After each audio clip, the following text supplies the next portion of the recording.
Naghihintay sila doon.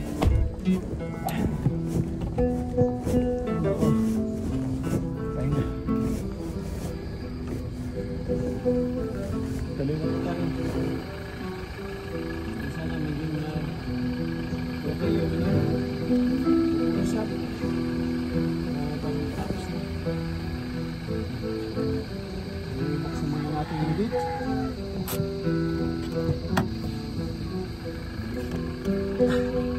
Ay nako. Start.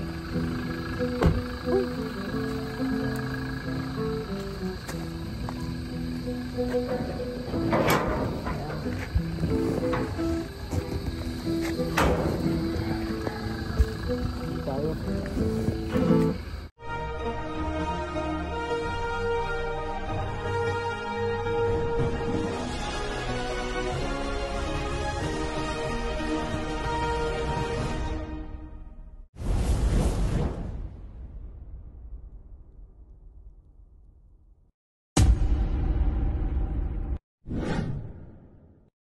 Good afternoon, hello everyone, welcome back to my vlog. Mga ka-FBSK, mapagpalang araw po sa ating lahat. Ayan, medyo mainit ngayon. Ito, nagmamadali tayo. Papakainin natin yung yung ating mga alaga at meron tayong biglaan. Sabi ko i-message ako pero hindi ako na-i-message, andito na sila. Makipag-meeting tayo kala Sir Ray, kala engineer. So yun, kailangan natin matapos yung pagpapakain ng mga hayop po. Mga ka-BSK, yan, samahan nyo po ako itong maghapon na to mga ka-BSK at sobrang busy. Wala tayong kasama sa farm. So dito lang muna at tapusin ko lang po itong pagpapakain sa mga hayop. Yan mga ka-BSK,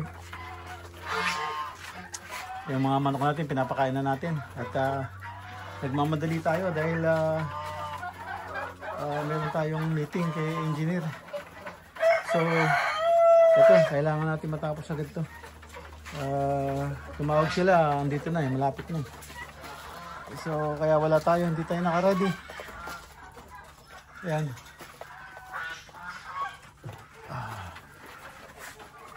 Yan, yan yung mga tapos yun sila, naghihintay na. Ito, ayaw kumain itong isa. Ayan, gaganda ng mga inahin natin,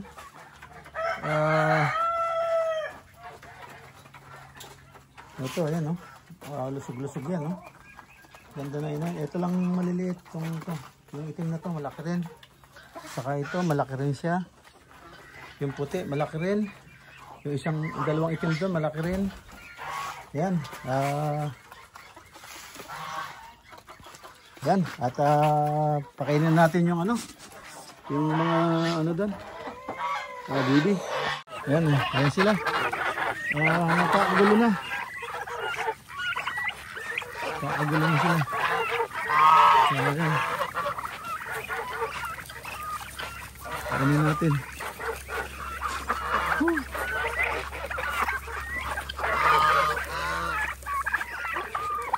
Dami nila, Kaya mga ka-BSK, tapos na tayo magpakain ng mga hayop. Aso, lahat, napakain na natin. Ngayon, kikitain na natin sila Sir Ray. Masyadong, kapos na kapos. Yan, ito, wala, pati yung sasakyan, hindi ko makakarwas. Pagdaan dun ay putik. Wala na. Wala nang ito. Lalakad na tayo. Naghihintay sila doon. Ay nako. Tuloy na po tayo. Sana maging okay yung pag-uusap para matapos na. Buksan muna natin yung gate.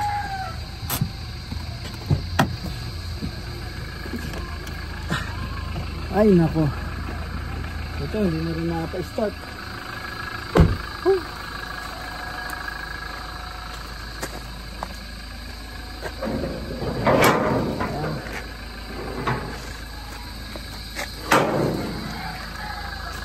Hindi tayo.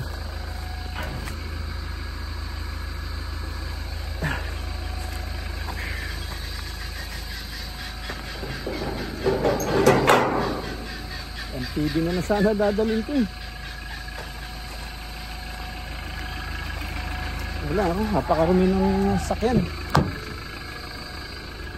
Sige, concentrate ako dito mga ka-BSK. Mahirap ang daan dito sa amin.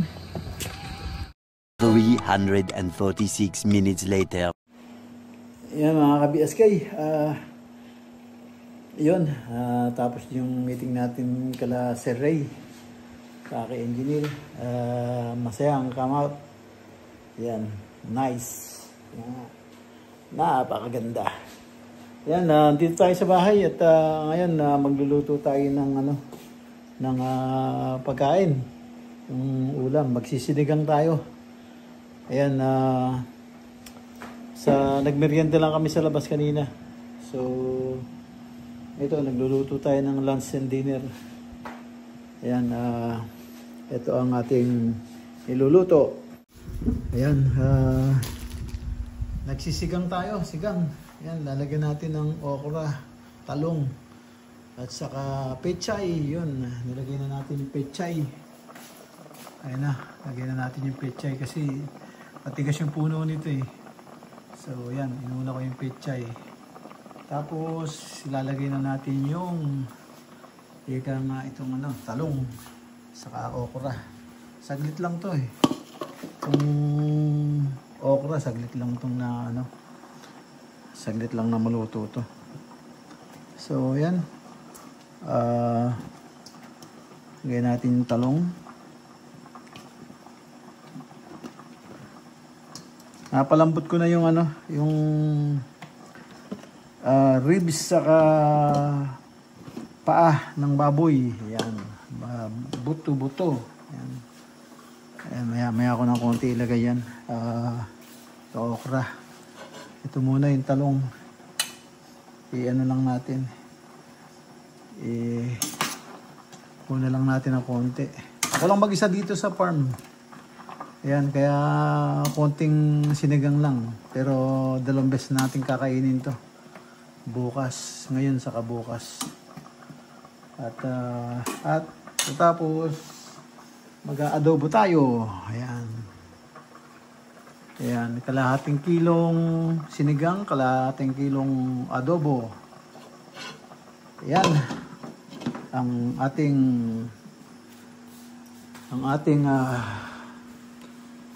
lunch and dinner. Hindi po kasi ako nag-lunch, nagmerienda. So, hindi ako nag-lunch. Tapos, di pa rin ako nag-dinner. Pagkain natin lunch and dinner. Yun. Yung adobo naman.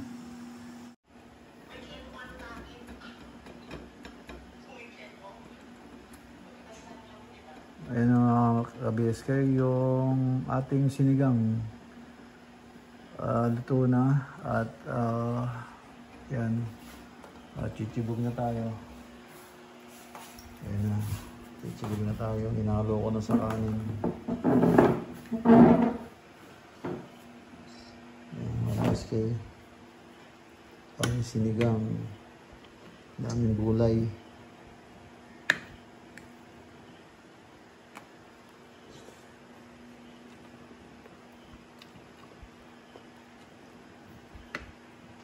Sarap.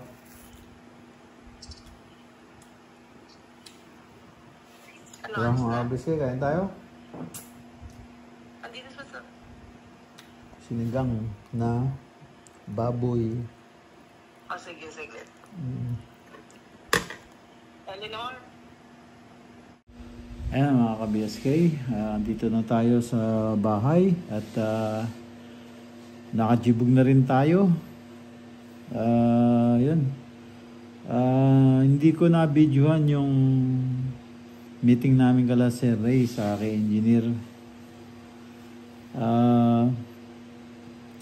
Kasi nagsosolo lang ako sa farm, hindi ako nakapunta agad. So pagdating doon na kami agad, nag-start na kami. Nag-usap na kami, nag-meeting na. Yan, yun, hindi ko na nabidyohan dahil nga unang-una nahiya ako. Baka sabihin, di ba? So yung pinag-usapan namin, in private na yun, kaya hindi ko binidyohan.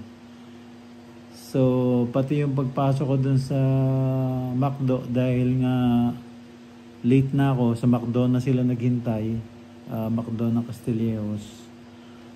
So na diretso na ako dun, dahil nga late na. So yun, so totally talagang zero video ako nung nasa labas. Kasi tas nagpunta pa kami sa hardware dahil naka ano na ako sa dun sa vice mayor ang may-ari ng hardware. So yun, kausap ko, kaso late na kami natapos, so dumating kami dun, close na yung construction sa likod sa hardware. So by phone na lang, nag-usap na lang kami na yun naman, nasabi sa amin na yun, pagbalik na lang pag on mobile na kami, start na is about maybe 2 weeks from now. Kailangan lakarin mo na lahat ng permit o yung kailangan doon sa para makapag-start. So yun, totally wala tayong video kanina, kaya kinukwento ko na lang ngayon. So yun ang nangyari.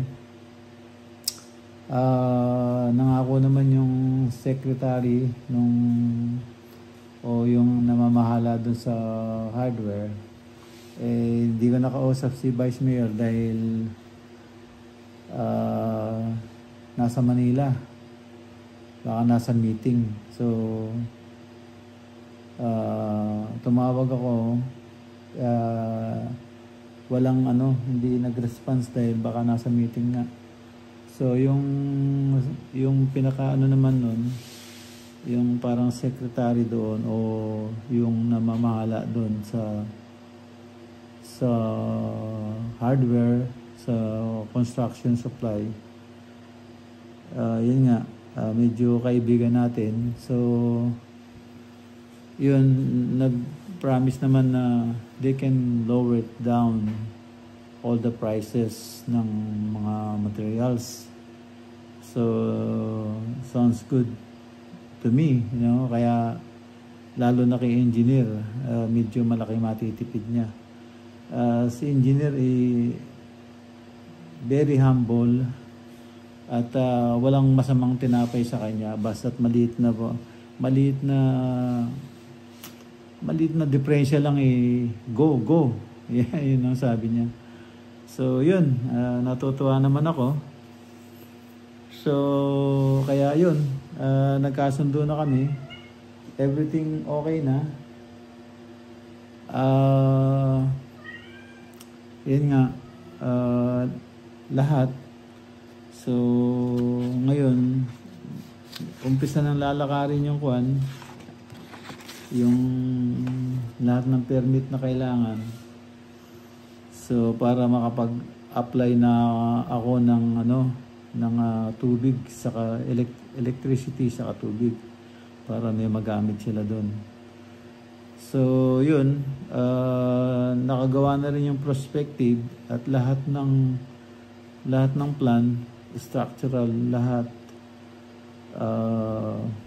from foundation, column, yan lahat, first floor to second floor. Yun, saka yung mga pina-approve namin, pero for now hindi namin gagawin muna dahil para hindi kapusin yan, sa budget yan. Dahil nga yung costing yung material is nagbago, nag-way up na. So yun, pero yung final naman, lumabas naman okay. So, yun naman ang importante sa lahat. So, yun, yung design ko, yun ang sinunod namin na sabi naman ni engineer napakaganda. Simpleng napakaganda talaga. So, yun. So, pati yung mga ano niya, sa may terrace na is tempered glass ang gagawin. With this stainless bracket ng mga tempered glass. Yeah. Ang babanat yung tropa ko naman dito sa ano, may Castillejos din yung gumawa nung ano nung mga bintana, pintuan, salamin. Yeah, doon sa farm. Yung dinesign ko naman doon sa farm. So, yun nga. Okay. At sabi nga niya, ano, nahirapan nga siya dahil hindi niya alam daw kung talagang bihasa yung gumawa doon sa farm o ano. Ang laki na adjustment na ginagawa niya. Hindi naka-eskwala. Ibig sabihin, alam mo na, shoutout dyan sa taga-Arayat. Yun. Wala tayong magagawa. Ando dun wala kasi ako So, lahat ng ginawa nila, yan. Sila naman magdadala nun. Baka yun lang talaga kaya nila. Wala tayong magagawa. Hindi talaga sila sa talagang pang finish project talaga. So anyway, yun nga, napag-usapan namin lahat. Nagkasundo kami lahat. We both agree naman. So yun, end up na pinirmahan ko na. At okay na. Ito nga, hawak ko lahat ng yung plano na pinirmahan ko. So, maganda. Kinalabasan. Ito. Papasilip ko sa inyo. Silip lang. Ayan na. Ayan na. Ayan sa plumbing. Lahat. Ayan. May plano na. No? I-blueprint na lang to. Hindi pa na blueprint. Ayan, pasilip din yung perspective. Yung ayan, no? Wow! Yan! Sinasabi ko na mahirap akong ignorin.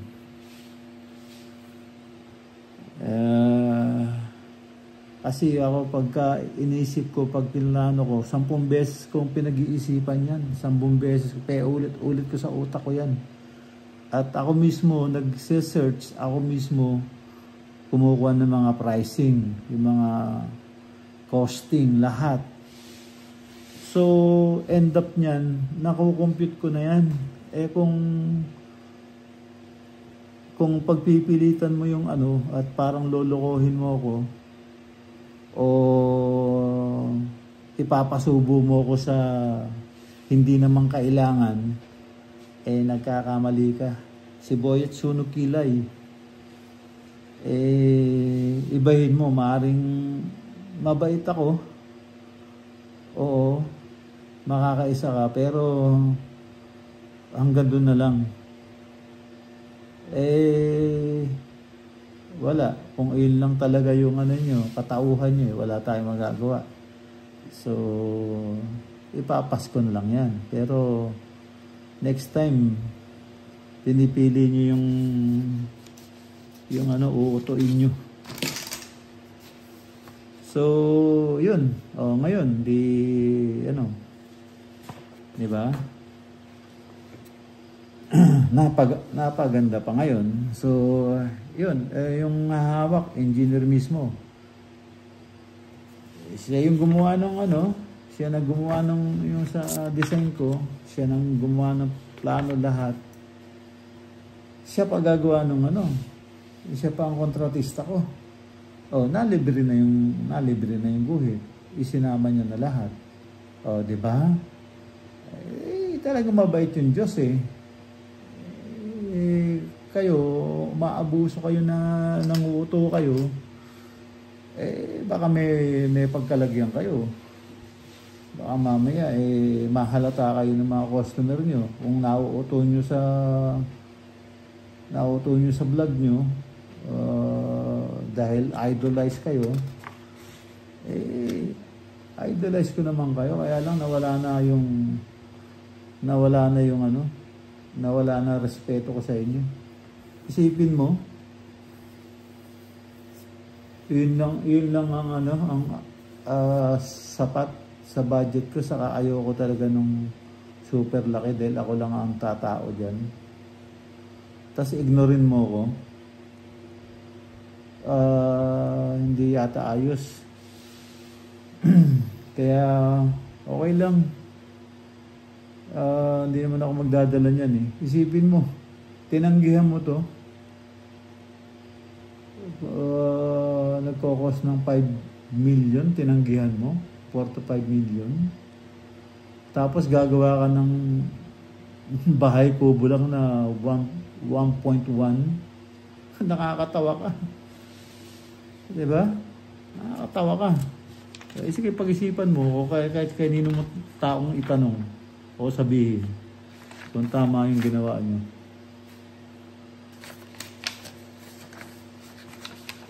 Ayan o, pasilip lang o. Pasilip lang o. Ayan o, di ba? Naguluhan pa kayo. Ito mo. Kaya sabi ko sa inyo eh. Sayang. Sabagay, marami kang nauuto. Makakaipon ka nga yan kung hindi natutulog yung Diyos.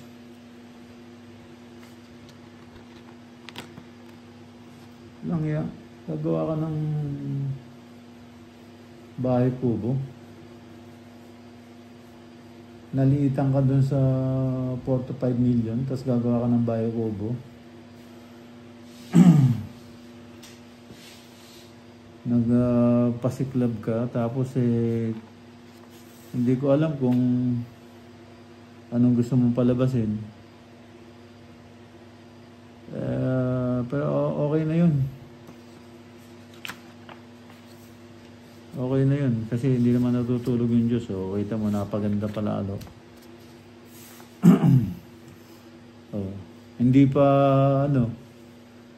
pa pipitsugin yung gagawa. Di ba? Isipin mo, siya na gumuhit. Nagbigay lahat ng sukat. Siya pa gagawa. Siya pa ang contractor ko. Engineer pa. Saan ka pa? Di ba? Dahil nga nag-usap kami, medyo nagkasundo kami. Naging prangka ako, naging prangka rin siya. So, yun. So, okay. Kaya tinrabaho namin kung saan kami makakarating. Napaganda. Diba? Ang laki pa ng natitipid ko. Pero pinangakuan ko naman siya, natutulungan ko siya. Dahil hindi nga siya taga rito. Kaya ang base niya is Quezon City. Marami rin siyang project doon. May sarili siyang opisina. Marami rin siyang ginagawa. So, binigyan lang niya ako ng time dahil challenging. Tapos, yun. Kung sakaling meron akong customer, tatrabahuin namin dalawa. So, magtutulong kami sa design, siya guguhit. Tutulungan ko siyang nag-design ng magagandang para ma-aprobahan ng mga customer. So, yun. Marami rin tayong kaibigan sa US.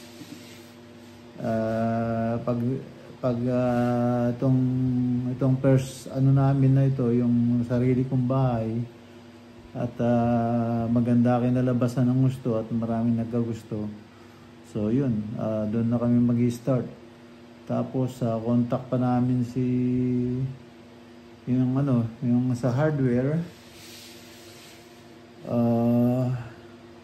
who knows, baka may dumating na magandang project na pwede kong ipasa sa kanya. O, nakatulong din tayo kay engineer. At sabi naman ni engineer, pag galing sa akin yung project, kasama niya ako dun. So sabi ko nga, siya na lang magtrabaho. Hindi.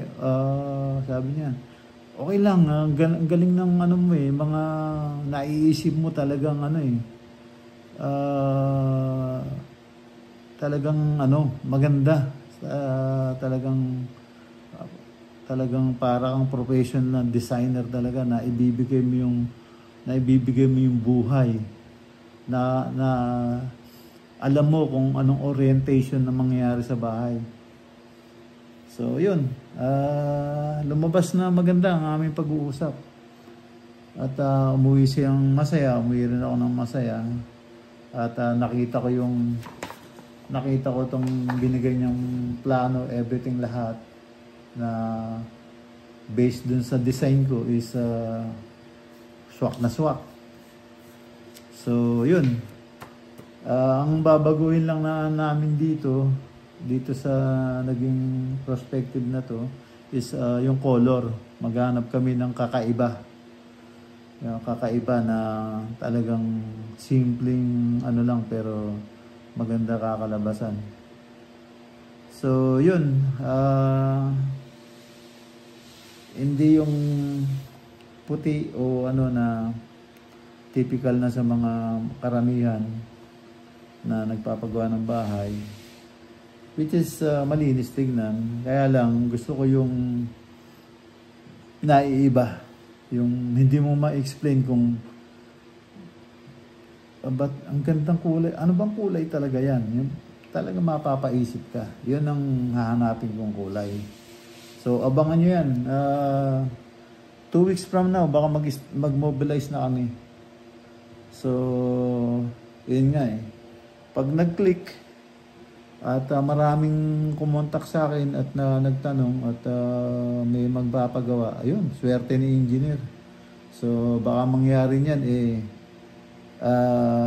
Boyot magiging yan, BSK Jojo, maaring Boyet na lang, Boyet Jojo Builders.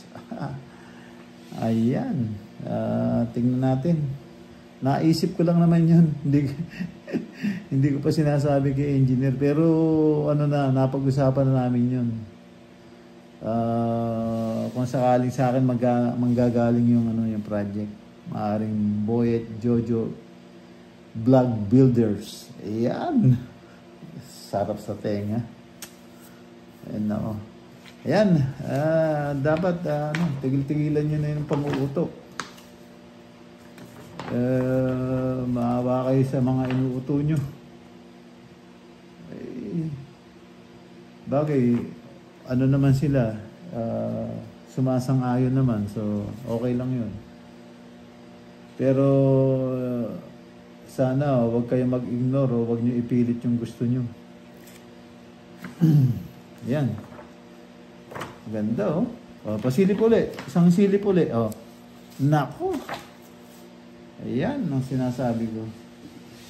Ayan, napakaganda ng araw natin ngayon. Medyo naamoy ko na yung hindi masasayang yung ating pagtitiis sa plaway. Ayan. Ayan mga ka-BSK. At hanggang dito na lang po yung istorya. At abangan nyo po. Ang mobilize namin, lang namin, lalakad lang namin lahat ng kailangan pa.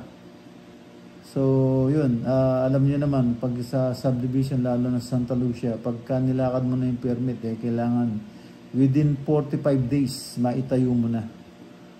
Yan, saka ang sipag ni engineer isipin mo nasa Quezon City.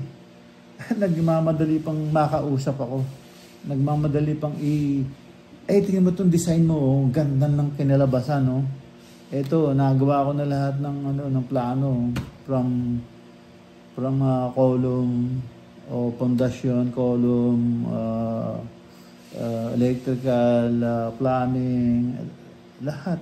No, ininan niya agad sa akin. From Quezon City, isipin mo. Oh, tapos yung iba dyan andito lang tinatamad pang makbang. Walang yan. Tapos parang, kailangan ba ako doon? Mukhang, unprofessional. Unprofessional.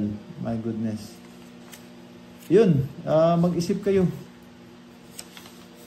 Ayan, medyo napaganda. So, sige po, mga ka-BSK, abangan nyo po yan pag nag-mobilize na kami. Ay, iba-vlog ko naman yun everyday. Yan, hanggang sa matapos. Yan, sige po, kita-kita tayo ulit bukas sa susunod na upload. Yan, thank you for watching. Ingat po dyan and God bless. Huwag magpa-auto. Bye-bye, bye-bye. Bye-bye, bye-bye.